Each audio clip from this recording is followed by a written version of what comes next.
Good afternoon, everyone. Another week down, another movement toward leaving those eclipses along the line behind us and coming to the end of Mercury retrograde. Yay, we survived. I hope you've been enjoying your week this week. Um, I wanted to talk to you, continue our excursion into reintroducing you into you and your awareness. Now, we talk a lot about simple things. We've talked about the first three senses, which are all internal, like our taste, how we taste things. That's an internal soul experience just by yourself. It's not something that, well, it is something you can share, but we won't go there.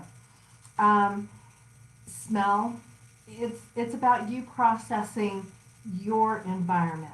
And touch, and all of these things are about processing things internally. um, we forget to enjoy food, we forget to enjoy our life. We're meant to be happy, we're meant to live, we're here on this planet so that we can go in and have a human experience. What that means to each of us is different because we all come from a different avenue from it. But it doesn't mean that it's different in the fact that we all have the opportunity to express our life to the best that we can possibly do. And that's one of those situations that we really want to encourage you to really embrace, because we tend to have extreme emotion, extreme reaction. Oh, this tastes horrible. Oh, this tastes so delicious. I want to have it 3 or 4 more times. Oh, this silk feels so good. Oh, the itchy wool. I don't ever want to wear itchy wool. Oh, the smell of the roses is just beautiful, or the lilacs in bloom. Oh, mud. I actually like the smell of dirt, so, just saying. But some people don't. They can smell dust and stale air, and it's not pleasing to them. So all of us come from those external stimulants to stimulate the internal response of emotion. Sight is a external emotion that we don't even realize that we see. We understand that we actually receive 25,000 messages a day, and our brain is processing. Oh well, Mary over there in the corner, she's working, but she's wearing plaid today. I've never seen her in plaid. Oh, the sky was really cloudy and smoky today. It's a way that we see things, that we take in information. But our eyes only capture a fraction of what's actually out there happening. It's kind of like, do you remember when you were a kid and you were looking through the light coming through the door or through the window and you saw the things floating? And somehow it didn't bother you and you didn't even think, oh my God, I'm inhaling that. And it's just another part of the process. It just was out there. Like we see the cotton trees and we see the cotton balls, and we know that some people have allergies to the pollen, but to us it's such a normal sight here in New Mexico that we just accept it for what it is. Oh, the cotton trees are emitting their pollen, their cotton, and it's a beautiful sight, and it looks like summer snow. So for us, we take things for granted when we see. So this week, I want you to stretch your sight a lot more. And what I mean by that is I want you to start on day one, and I want you to pick a shape. So tomorrow morning when you wake up, if you want to look for rectangles or triangles or circles, I want you to just try to do that and see how many you see and keep that awareness in your mind. I also want you to, the next day, I want you to see colors. And I want you to pick a color. And then maybe later on in the day, pick another color. I want you to see where you can see it. I want you to focus on your surroundings. I don't want you to think about the bills that you're paying or the work that you have to do or the thoughts that are running rampant through your head on how silly this is. I just want you to enjoy the experience. Because later on in the week, I want you to start seeing people. I want you to do body watching. I used to do this when the kids and I, we go to the mall because we didn't have a lot of money, so we would go to the mall and do mall watching.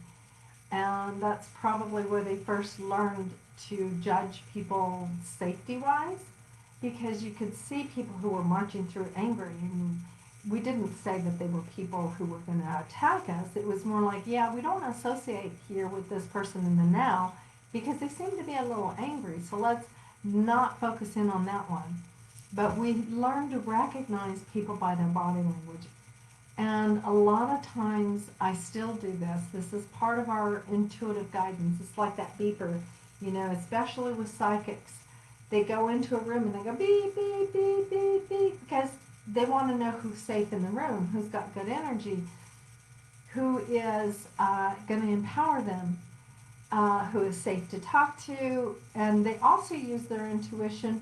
Who do they need to talk to? Well, we've really kind of lost that. We take people for granted, and then we're upset because they don't play out the same way that we thought because we forgot to watch who they are. And there's an old story. If they show you who they are, believe them. If they tell you who they are, believe them. You can't change them. You don't even really want to. You want them to have their experience. But we do get caught up. Hi, Rosie. We do get caught up in the everyday scenario of good, bad, and indifferent using the judgment tool. And I want you to not use the judgment. I just want you to observe. More importantly, I want you to observe and then check in how that makes you feel. Because this is the part where we really start getting into the nitty-gritty. When I did grief recovery courses, became a grief recovery specialist, they explained, your body language has a lot to do with making the person who's grieving feel safe. If you sit back, I don't know if you can see this on lower this, if you sit back and you do this, then they're not going to feel very comfortable talking about their vulnerability.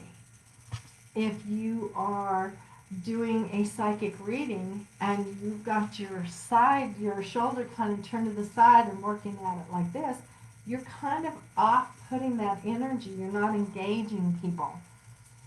And this happens in relationships too. We don't often realize it, but it's a key indication that something is really not right.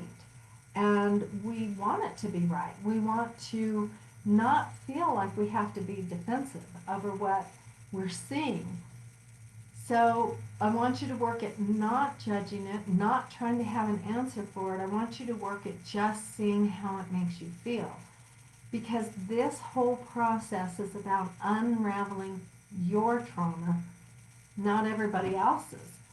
When we get into working with our spirit gifts, it's very important when we start working with our spirit team that we know how things feel.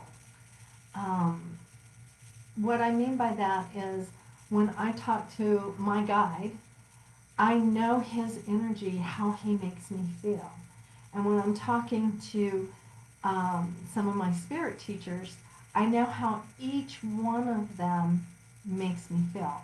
For example, Raven is a very powerful warrior, and he's my guide. And I feel like I can do this work. He gives me encouragement by his energy because he's so powerful. And he gives me the ability to sit back. He doesn't judge me. There's no, you need to do this, need to do that.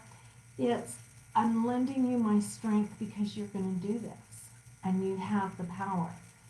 And when I work with my door opener, Jesse, he's the one that makes sure that who's coming through the door, they're not going to be some icky energy, demon, whatever, low vibrating entity, he's got my back. He makes me feel safe.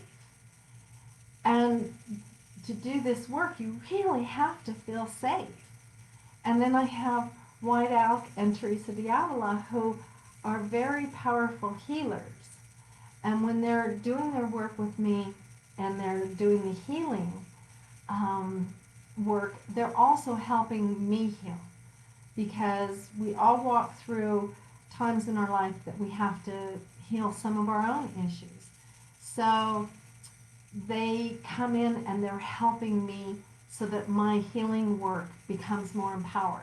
Now, I will tell you that the best thing about White Elk is that he is very strong in his own manner, got a great sense of humor, and he's very loving and gentle. Teresa is just as loving and gentle, and she goes in and she teaches me to think of other possibilities. She opens the doors to other avenues of coming at my healing and coming at my work in different areas. She, instead of through a more religious, because she was a nun in the 1500s, and then there's Aurora, who is she kind of ties it all together and helps me make sense of it to bring it into a more metaphysical balance. So it's really important that I feel so that I understand who's doing what I need to call on them for, and how that aspect works and how it's going to work. And the only way I can do that is learning to feel, trust what I'm seeing, the avenue of what's happening, what's going on, so that I don't dismiss what I'm getting in meditation, so I don't dismiss what I'm seeing out in the world. It's difficult because we have become immune, and we've also become very casual about the sights that we see. I grew up in Gallup, and it never ceased to amaze me the horrendous remarks that people made about the alcoholics that were walking the streets of Gallup. And it was mean. And I felt bad. What I saw was pain in these people. What other people saw was loser and dismissed, and they didn't see their trauma. Well, if we're going to be doing this work, we really have to pay attention to what we're seeing. So by the end of the week, I want you to start looking at people and how they react to you. I want you to look at how your reactions are to them. I want you to check in with what you're seeing. I want you to take part in finding some sight that you see and being happy about it. I want you to take some stock in what you see that you're not happy with, and I want you to find ways to change what you're seeing, change the dynamics. I remember somebody offered me a job. I was coming out of Lowe's and I was smiling and it was a good morning and I was happy, and the guy goes, "Why are you smiling?" And I said, "Because I'm happy." And he said, "I need you to work for me."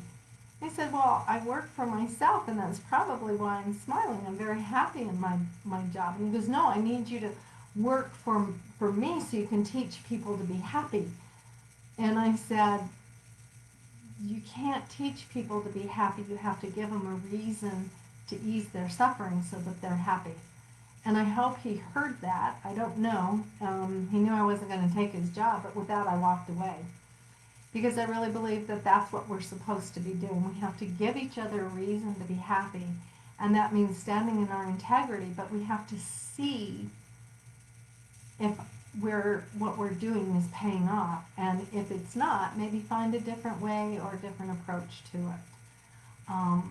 These are all very powerful tools if you take them seriously. Now you can summarily dismiss what I've been teaching the last 4 weeks. It's okay, because it's hard work. It's work that is meant to bring you into your own power and your own gifts. It's not something that, gee, I'm going to sit down and I'm going to teach you how to say Om 20 times to raise your vibration.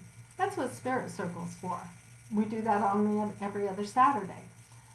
But I'm trying to teach you what you're here for, to find your path and to release all the stress that is in your world. Because just saying Om 20 times and meditating does not always take away the pain of what we see. And sometimes we see other people suffering and we're ignoring our own. So take your logbook today, think about it. Start with a shape tomorrow. Go through the shapes, see how unique you can get it. Believe me, there's circles and squares and rectangles and triangles in abundance in this world, and we just take it all for granted. And there's so many beautiful colors that we take for granted. And colors have vibrations. And I want you to, when you're seeing these things, I want you to see how you feel about it. I want you to step back into that heart center. I want you to connect, because the whole concept of this program of meditation and mindfulness, finding your calm, is all about bringing you into your universal love, into your fourth chakra, into your heart. You know, so many people, I just go and I get my chakras balanced. Okay. Spend $75 and somebody will balance your chakras, and okay. And you walk out the door and you forgot to pay rent, or you forgot to send the mortgage payment in, or you forgot to go to the bank and now the mortgage payment's going to bounce. That thought, that emotion, takes it completely away. It just, all the chakras go back to being haywire again. And it's up to us, not somebody, to balance our chakras. It's up to us to balance our chakras with our personality traits, and understanding when we're out of sync and when we're not. It's pretty important that we start looking at doing that. So I hope you take this to heart, and I hope that you use the tools, because you can be given many tools to improve your life. But if you want it's like wanting an antibiotic to make the fever go away, or taking an aspirin to make the headache go away without ever having to do the work. In our spiritual progression, that's not how it's working. Sorry. I wished it would. Hell, I would have taken a bunch of aspirin. I saw somewhere where some guy said he would remove karma for $300. He could have done that. I'd have let him remove my karma and I'd have paid him $3,000, but that's not how it works, and we know that. But we keep falling into these get rich quick, you're magnificent, you're amazing, and if you don't know the simple tricks of meditation, you're missing out, and your work is only going to be as good as an effort. So if you're really interested in making changes, you have to find you, and you have to find your gifts. So with that being said, my heart to all of yours. I love all of you. You have a wonderful weekend. We do have Psychic Fair this weekend. We have some great energy coming in. We've got Elizabeth Persafio. She's going to be doing readings with her Dreaming from the Well card. And we've got Max wants to say hello. So we're going to let Max come up and say hello. We have Tracy doing her healing. I'll be doing healing and readings. I'll be doing healing with the Healy. And we have Donna, Brother Francis, and Susan Zuma doing their work. And we have a new woman who should be coming in, Fiachna Rose. And so we're missing our Rosie because she's got class this weekend, but it'll be the last class for a while. So she'll be pretty stable at Psychic Fair for a while. Tina won't be here, so she's got some other work to get done, and I hope you guys do pop in. Spirit Circle tomorrow from 1 to 3 is about connecting to your spirit team. finding that avenue, working it, and getting grounded and feeling comfortable and powerful in your own right. So come in and enjoy. We've also got Cosmic Hooping. Johanna will be here doing readings tomorrow, and Donna's doing readings today. So I hope you guys come down. My heart to all of yours, and we will talk with you later. And we can't find the end video button, so you guys are going to have to wait. And there it is. Bye, guys.